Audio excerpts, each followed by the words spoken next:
We didn't get a chance to hear from Nate Prosser, hopefully later in the week, but we will talk about this wild Game 5 tonight. Ron, what is your official prediction? I want a score, and I want the MVP of the game tonight, whatever that means to you. Blues player, Wild player. Let's get some prognostications. Make a Romo prediction.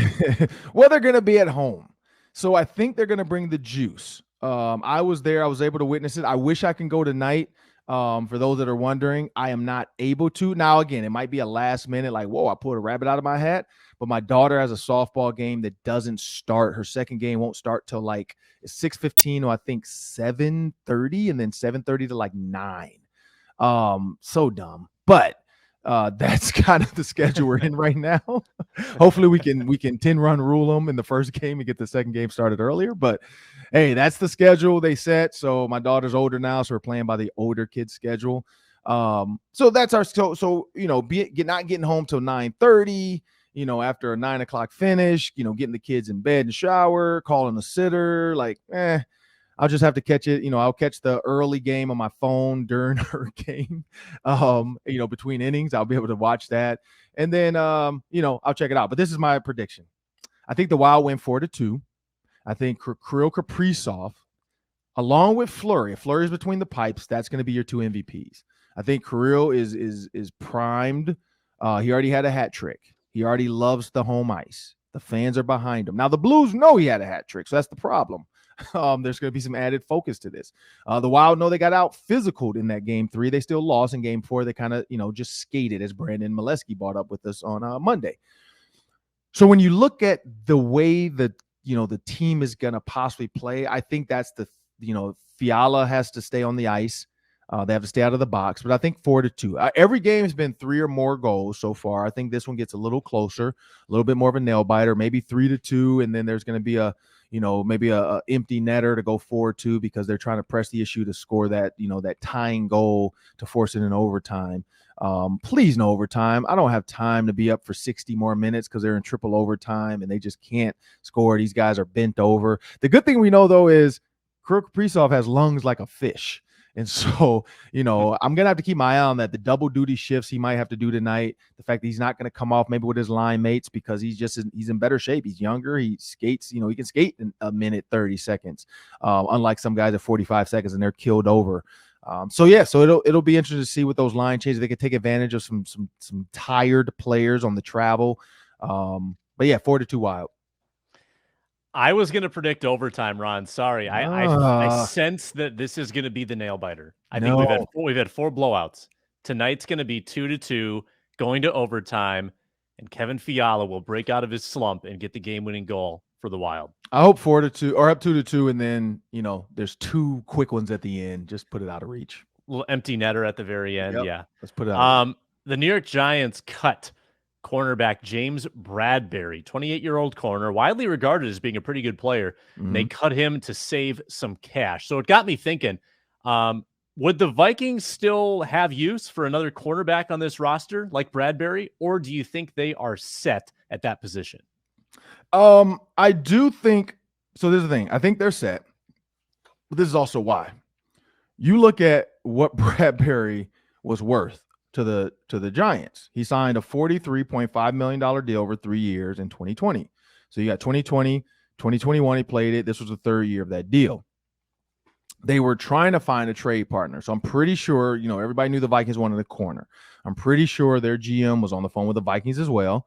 But when you look at now being cut, they saved $10 million on cap space. Great. Because, if you do the math of what, it was worth, he got his guaranteed in the first 2 years. But can the Vikings afford? I don't think so. This is the only way I'd see Bradberry. So they're set, but there's the thing. You draft a bunch of young guys early. Now, if you can get a Bradberry in to come in, and now you have Patrick Peterson, Bradberry, you have Shannon Sullivan, you have a very veteran-like DB room now. You have rookies that you can grow into this so that when Patrick Peterson, because it's probably his last year, maybe one more year, but this is probably his last year, James Bradberry becomes your Patrick Peterson. He's your staple number 1 corner. And now you can grow Andrew Booth into this, and they're not forced into the fire like Gladney and Dantzler were when we saw how they struggled as rookies. The one thing about it, though, is that money. Is he going to want that $10 million, that $12 million deal, or is he willing to come to the Vikings for $2-3 million because, he wants to go somewhere and win? I mean, the fact that the Giants were terrible, it's not a bad thing when you've already gotten $20-30 million. Now he has a chance to go to anybody because he was cut. It's not waivers. I don't think in the offseason. I don't think he has to clear waivers because I think it's just he can sign with somebody. So when you look at that and the fact that he was cut, and if the Vikings can find money that works for him, I'd say do it. But I would not overdo it because you still have to sign all your rookies. Like, rookie minicamp is starting. You still got to get those guys signed. You still got to get that, that money figured out. And then you still want to, possibly, if there's an offensive lineman still out there that's willing to come to you for cheap, because that's where these veterans are headed. You saw Taylor Lewan just sign. So as these puzzle pieces start to fall, these guys sign, you're going to have guys looking for work and willing to take $2-3 million. And so that's the game you play. That's the roulette wheel you spin. Where's that ball going to fall? Is it going to fall in the money you want, or you rather, go to a team? If I'm Bradbury and I get a call from, let's just say, like the Jets, and then I also get a call from the Vikings, and the dollars aren't similar, but the Vikings are less. You're looking at maybe a $2 million difference. I'm probably going to go to the Vikings because I want to go to a team that I know can win. Now, the Jets have a future, yes, but the Vikings their time is now. Like the Vikings with this new offense and that defense already set, this could be a team that really pushes the envelope. So I would do it, but it would have to be a cap-friendly deal. Yeah, I mean, it was about a month from now last year in June when the Vikings signed Rashad Breeland. And I think Bradbury's, better player than Breeland, but that's kind of the same circumstance. Breeland wanted to get paid more. He felt like he deserved it. He was part of that Chiefs defense that made the Super Bowl a couple times, and the money just wasn't there. Teams didn't have it. And I assume that Bradbury's still collecting some guaranteed money from New York. So he might be comfortable playing a little below his market value just to play for a contender. So maybe there's a possibility there, but I would say probably not to the Vikings. I don't think they have a lot of money to throw around, but something to keep your eye on. Last one, Nikola Jokic wins the MVP again. The Nuggets big man takes it 2 years in a row. So here's my scenario for you, Ron. Let me compare Jokic to Cat. They both are big men. They both play in the same division. We see them play each other a lot. Jokic averages 27 points, 14 rebounds, 8 assists. Cat last year averaged 25, 10, and 4. The stats are not that dissimilar. Definitely an edge for Jokic, but tell me, Ron, I'm not saying the Cat should have won the MVP. I'm asking you, what would Cat need to do to get in Jokic's territory? So the only thing they're close in my opinion, is points. 25 and 27, splitting hairs. But the 4 to 8 assists, he doubled him in assists. That's a huge difference. Now, this is the reason why. If you look at where Jokic plays and where he's comfortable playing, Karl-Anthony Towns can shoot, so he can play up there as well.